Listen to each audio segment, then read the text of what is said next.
Welcome to Faces of Abortion. I'm your host, Molly White.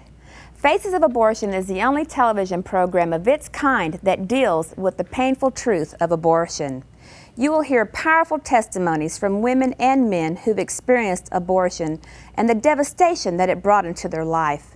You will hear the truth about abortion from scientific and legal evidence that you may have never known. You will also be given practical steps that you can take to help end abortion in America. And if you're hurting from abortion, we want you to know that Jesus saves and He forgives and He heals. We also have a 1-800 helpline number that you can call and talk to a caring person on the other end who will listen to you, pray for you, and help you find an abortion recovery group in your area to help you heal from abortion.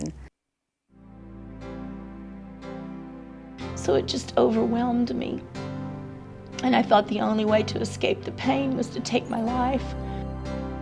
I had a fear that I wouldn't be able to have my own children. It brings heartache. It brings hurt. And I knew they were tearing my baby apart. I remember the cold feeling of the room. I remember laying there and I just said to myself that I will never forgive myself for what I'm doing. I believe that my life was spared that night just so that I could be here right now and say abortion hurts women.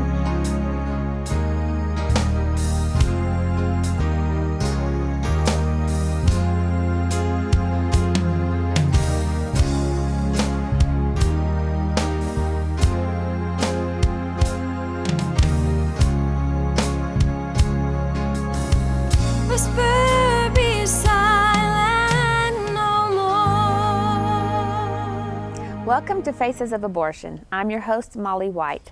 I'd like to introduce to you my co-hosts, Clayton Trotter, the General Counsel of the Justice Foundation, and Alan Parker, the President of the Justice Foundation, and our special studio guest, Brandy. Molly, this week we're very privileged to hear about the abortion stories of both Tracy and Brandy. And in fact, I believe this week we're going to learn about what I call the ticking time bomb of abortion that's hidden in the heart of every woman who's had one. That's right. And now you're going to be hearing Tracy's testimony in her own words.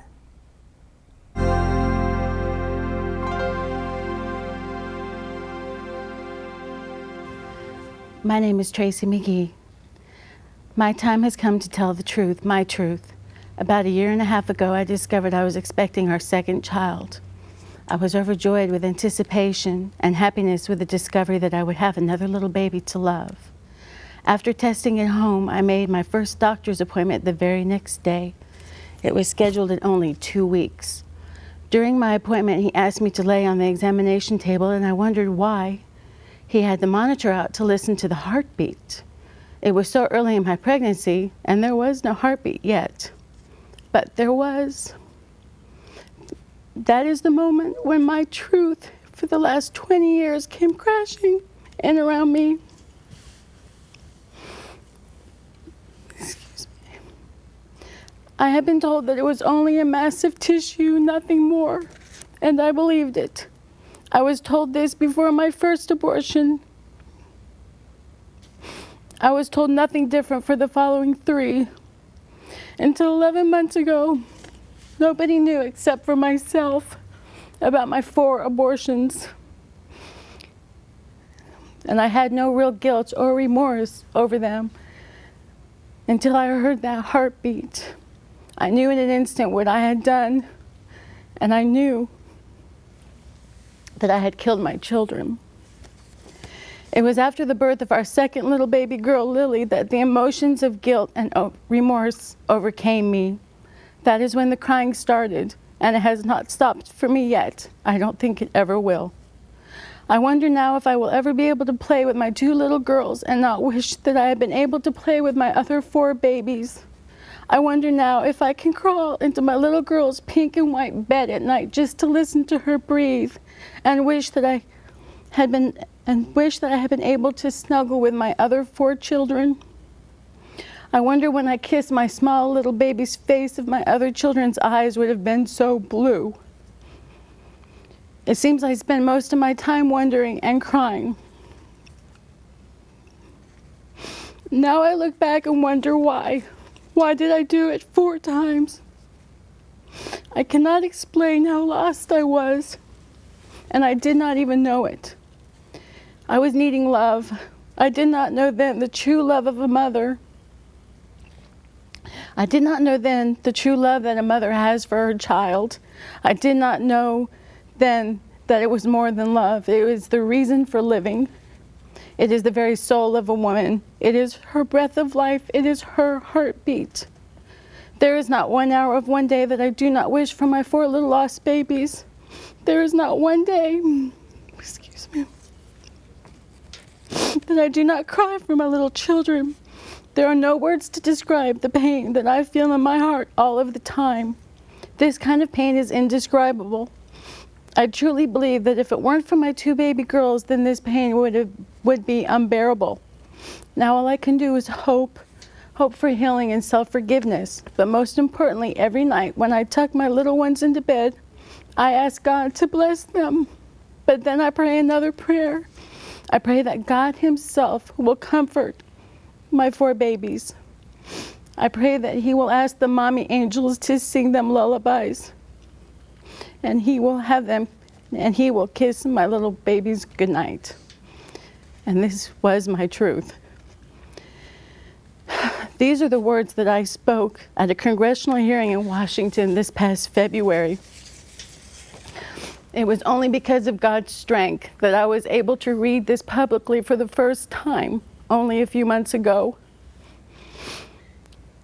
I will always remember the faces of the people in that room and their tears of sorrow. I will always remember how many of those people left the briefing that day with the look of pain and shock in their eyes. I know that God was able to touch many, many hearts that day through our stories of pain and sorrow. I knew then that this was the path that God had for me, and this was the beginning of my journey of healing. You just heard a very painful testimony by Tracy, and of course it ended on a positive note that she's doing something positive out of her abortion experience, and we want to let you know that if you're hurting, if you feel alone and isolated because of your abortion experience, please call our toll-free number and talk with a caring person on the other end who will listen to you, pray for you, and help you find recovery in your area. Alan and Clayton, how would you like to respond to Tracy's testimony?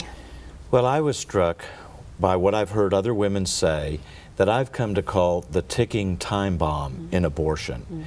She had 4 abortions, and for 20 years it may not have seemed to cause much trouble to her. But then she went in with a child that she wanted to keep. She heard the heartbeat, and suddenly this horror of the realization of what she'd done came over her, and she had to deal with the problem 20 years later. That's right. And that explains, that's one of many explanations why some women seem to get hurt by the abortion right away. Others, various phases that explains why they may say, I'm rabidly pro-choice. I didn't do anything wrong, and very much denial phase, or others. Well, I was that way for 13 years, you know, and I did suppress everything and deny my feelings, but I was a ticking time bomb, and I was speaking at one time that I was afraid to feel my emotions. I was afraid to go back there and deal with that, because what I had been holding underneath the surface was years and years of pain, and I was afraid that I wouldn't live through the